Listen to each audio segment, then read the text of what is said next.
Salam olahraga sobat kiper semua. Ya, ini saya baru saja beres bermain di lapangan Unimed. Ini lapangannya ya bagus sekali. Menurut saya salah satu lapangan yang terbaik di Medan saat ini ya. Rumputnya terpelihara dengan baik, gundukan tanahnya terbatas, tidak ada bukit dan lembah di dalamnya minimal. Nah, saya tadi barusan saja main satu babak. Nah, ini say hi istri saya. Dan saya menggunakan Fat Phenomedius ya, dan bisa kita lihat ini hasilnya ya. Tadi saya ada diving bawah, banyak sekali diving bawah hari ini, dan ada sedikit sompel di situ, tapi masih wajar, tidak akan mengganggu grip dan performance.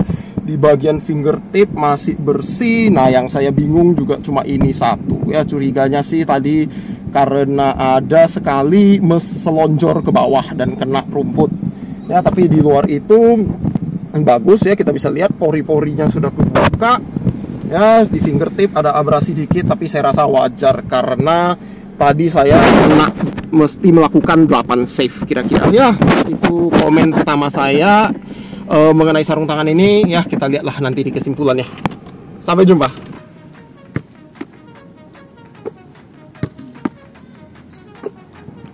Nah, sobat kiper semuanya, pada hari ini saya berkesempatan untuk memberikan video playtest Fat Phenomedius tahun 2021.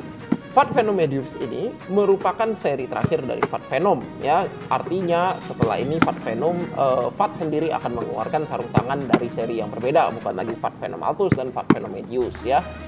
Sebagai sarung tangan mid grade, menurut saya performance gripnya sangatlah baik ya.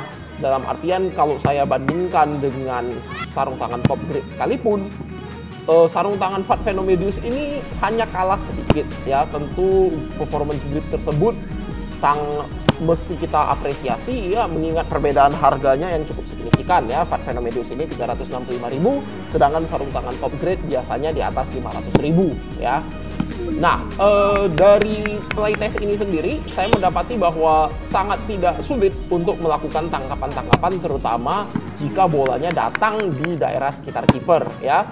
Ketika dihadapi dengan bola-bola yang jauh sehingga harus melakukan diving, sarung tangan ini mampu meredam benturan yang datang dari bola meskipun sobat kiper melakukan fingertip save dengan satu tangan ya, sehingga tidak ada masalah berarti di jari dan tidak terasa sakit ya. Feel dari sarung tangan ini sangat ketat, terutama di bagian ujung jari ya, akibat dari ikatnya. Jadi sobat kiper sangat saya rekomendasikan untuk membeli dengan size yang tepat ya, dan jangan memaksakan membeli dengan sarung tangan dengan size yang rendah ya. Kontrol di jari sangatlah bagus ya, lagi-lagi karena feel yang ketat tadi, dan performance tangkapan juga sangatlah enak rasanya karena permukaan lateks yang melebar di bagian ujung jari, sehingga bidang sentuh lateks itu sangatlah besar.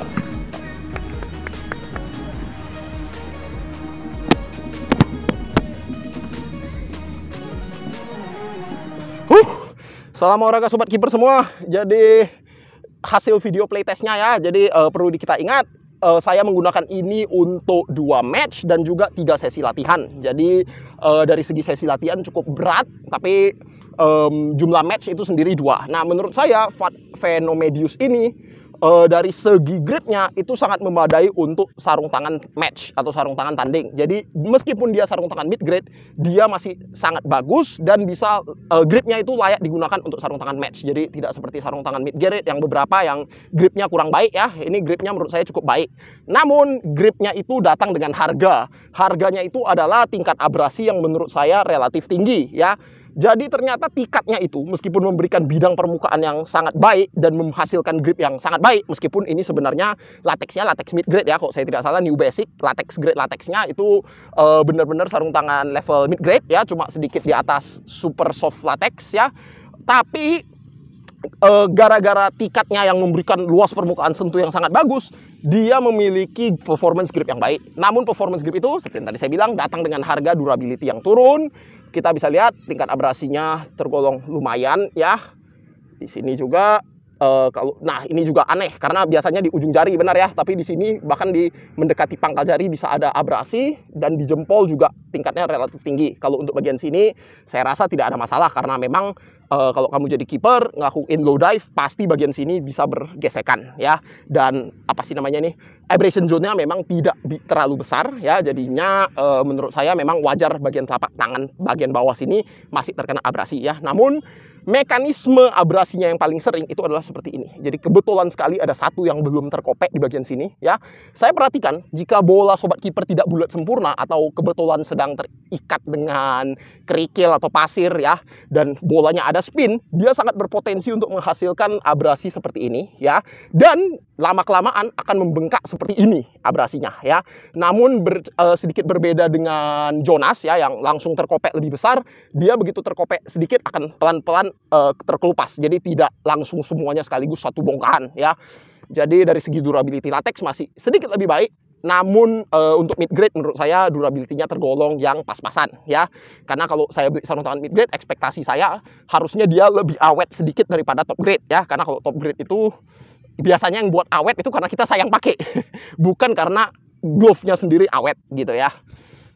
Oke, dari segi fit, ini fitnya itu tergolong sangat ketat ya. Jadi jika sobat kiper biasanya bisa menggunakan sarung tangan 9 atau 10, saya selalu merekomendasikan upsize ya. Tapi jika sobat kiper bisa menggunakan kedua size tersebut ya.